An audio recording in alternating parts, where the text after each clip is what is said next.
Halo, terima kasih sudah mengikuti kembali series Why Grace. Kenapa kasih karunia? Dan di series ini kita ingin menjelaskan kenapa kasih karunia, saudara. Karena seringkali pesan kasih karunia terlihat lemah, saudara. Dianggap lemah, seolah-olah kita tidak melihat hukum Taurat, saudara. Tidak mengangkat tinggi hukum Taurat. Tapi justru, saudara, kita percaya kalau hukum Taurat itu kudus. Perintah itu kudus, benar, dan baik, saudara. Bahwa there is nothing wrong, tidak ada yang salah, saudara, di dalam standar hukum Taurat, saudara. Tapi seorang pun tidak dapat dibenarkan di hadapan Allah oleh karena hukum Taurat. Itu adalah masalahnya daripada hukum Taurat. Karena hukum Taurat bergantung pada kekuatan saya dan kepada kekuatan saudara. Isi daripada hukum Taurat, saudara, adalah you shall and you shall not. You shall, and you shall. Apa yang engkau harus perbuat, saudara. Dan kelemahan kita membuat kita gagal, saudara, untuk dibenarkan di hadapan Allah. Karena hukum Taurat adalah sebuah standar, saudara. Sebuah standar yang tidak dapat menolong. Sebuah standar yang hanya ada untuk memberitahu seberapa tingginya kekudusan Tuhan, saudara. And you shall. Hukum Taurat itu baik, kudus, benar. Tapi tidak dapat membenarkan kita di hadapan Allah. Karena tergantung pada kekuatanmu. Lebih parahnya lagi, saudara, Yakobus berkata, jika barang siapa menuruti seluruh hukum Taurat, kalau kita mau dibenarkan di hukum Taurat, saudara, tapi mengabaikan satu bagian daripadanya, ia bersalah terhadap seluruhnya. Jadi kalau saya dapat melakukan semuanya, saudara, dalam hukum Taurat, tapi kita gagal satu, maka kita gagal untuk Tuhan atas semuanya. Oleh karena itu kita nggak dapat dibenarkan oleh hukum Taurat, saudara. Karena kalau kita gagal satu saja, saudara, maka kita sudah gagal terhadap seluruhnya, saudara. Ketika Yesus, saudara, jelaskan hukum Taurat, dia angkat hukum Taurat lebih ke tempat sebagaimana Tuhan inginkan. Yesus berkata, kamu telah mendengar yang difirmankan kepada nenek moyang kita, jangan membunuh. Siapa yang membunuh harus dihukum. Tapi aku, Yesus berkata kepadamu, katanya, setiap orang yang marah terhadap saudaranya harus dihukum. Bahkan marah pun sudah harus dihukum, saudara. Siapa yang berkata kepada saudaranya kafir harus dihadapkan ke mahkamah agama. Siapa yang berkata jahil harus diserahkan ke dalam neraka yang menyala-nyala, saudara. Bahkan kau berkata kepada orang jahil dengan marah, saudara, sudah layak untuk masuk ke neraka yang menyala-nyala. Itu yang Yesus pandang di dalam standar hukum Taurat yang Tuhan inginkan. Kamu telah memandang, kamu telah mendengar bahwa barang siapa jangan berzina. Tapi aku berkata kepadamu, orang yang memandang perempuan serta mengingininya sudah berzina dalam hatinya. Jadi saudara, standar hukum Taurat yang Tuhan Yesus berikan, bukan yang lakukan sebisanya. Mau dibenarkan dalam hukum Taurat yang Tuhan maksudkan, bukan coba sekuat tenaga. Tapi bukan, saudara. Tapi kalau kamu gagal satu, kamu sudah gagal semuanya.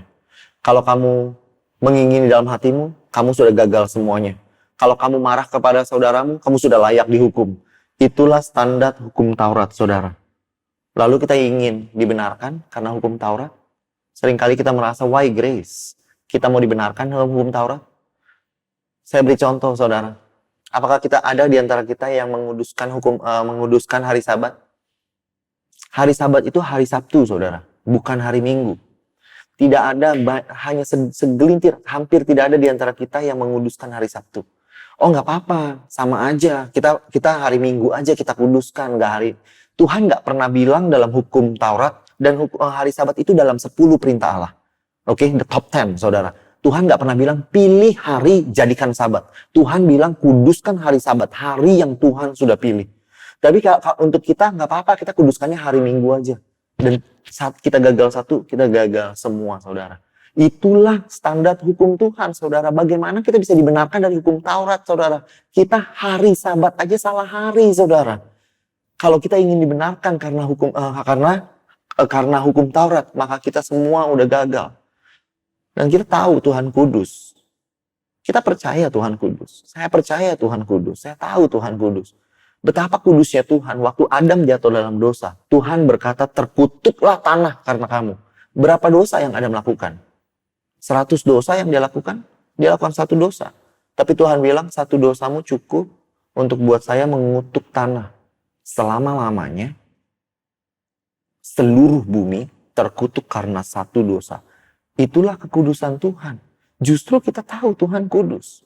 Justru kita sangat mengerti bahwa Tuhan itu kudus. Oleh itu kita nggak bisa dibenarkan karena hukum Taurat. Kita nggak bisa minta maaf, oh yang kita ingat. Nggak ada seperti itu saudara. Standar Tuhan ketika dia bilang, ini adalah standarnya, standar itu tidak dapat dipindahkan atau digoyangkan saudara. Ketika Tuhan bilang dia hukum, di Bilangan berkata, ia akan membalaskan kesalahan Bapa kepada anak-anaknya, kepada keturunan yang ketiga dan yang keempat. Waktu Tuhan berkata dia menghukum saudara, artinya dia akan menghukum bukan hanya dirimu, kalau engkau berdosa, tapi benih yang belum jadi anak, benih di dalammu sudah terkutuk. Sampai sudah dibalaskan kesalahanmu sampai ke benih yang belum keluar. Oleh karena itu engkau dan benih-benihmu sampai keturunan yang ketiga, keempat pun dihukum saudara.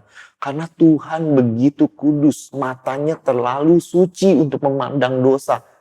Bukan 10 dosa, 1 dosa pun cukup untuk dia mengutuk seluruh bumi saudara.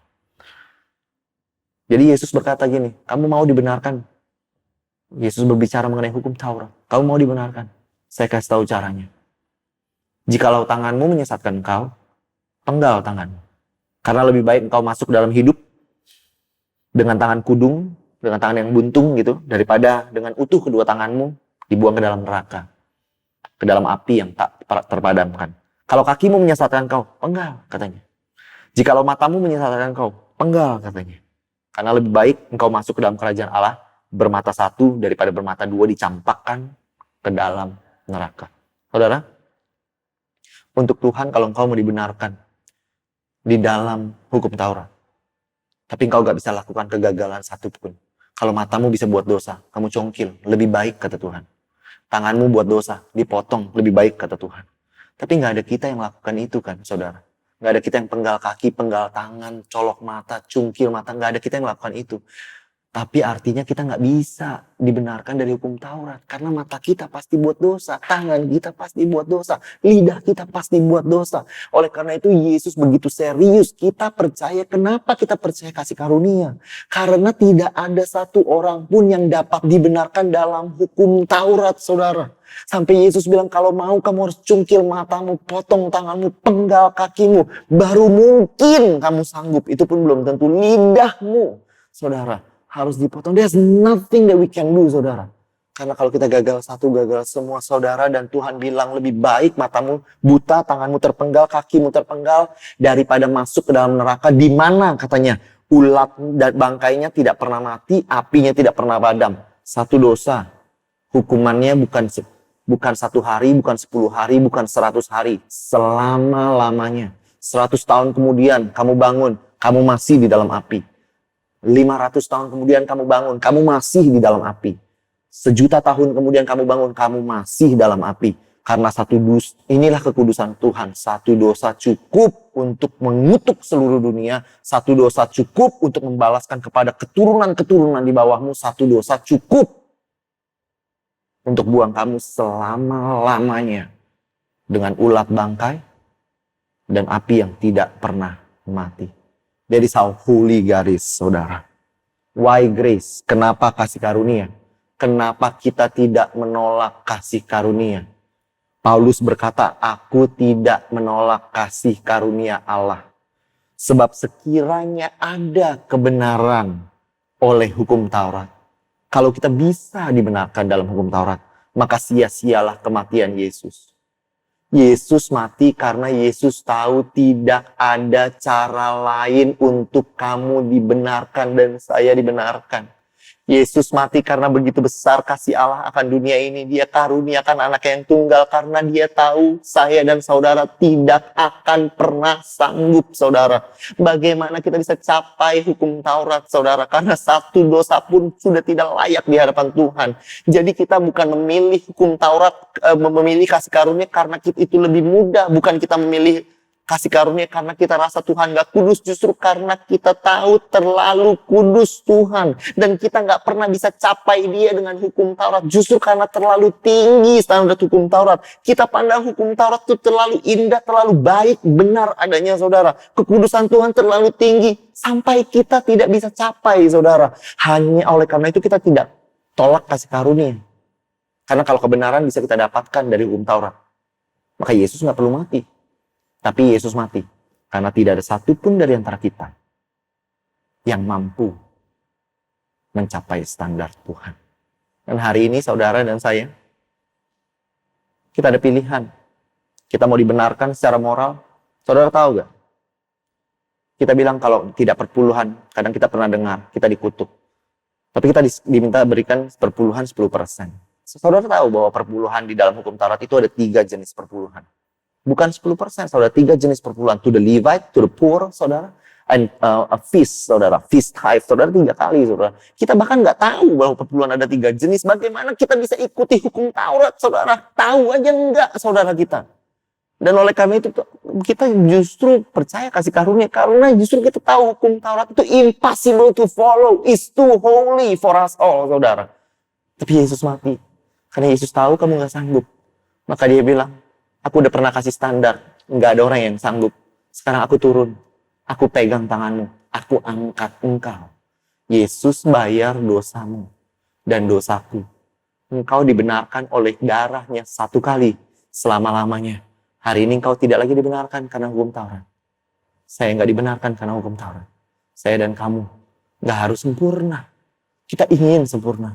Tapi bukan itu yang membenarkan kita. Darahnya, kasihnya, kematiannya di kayu salib menyempurnakan kita di dalam nama Yesus. Why grace?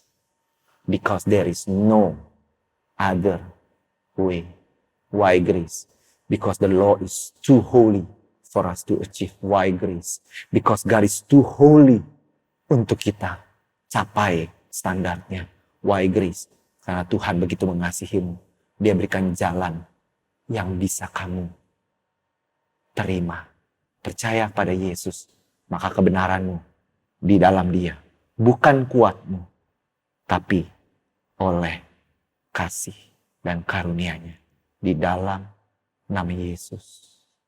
Aku berdoa Tuhan untuk setiap pribadi di tempat ini. Yang menonton Tuhan, yang melihat ini. Agar mereka tahu kalau mereka mencoba dengan kekuatan mereka di dalam hukum Taurat. Mereka gak akan pernah capai. Dan penghukuman Tuhan begitu kuat, kekudusan Tuhan begitu besar, begitu dalam. Kami gak bisa lakukan dengan kekuatan kami. Hanya ada satu cara, di dalam kematian Kristus. Kita dibenarkan, di dalam kasih karunia-Nya, kita diselamatkan. Di dalam nama Yesus. Amin.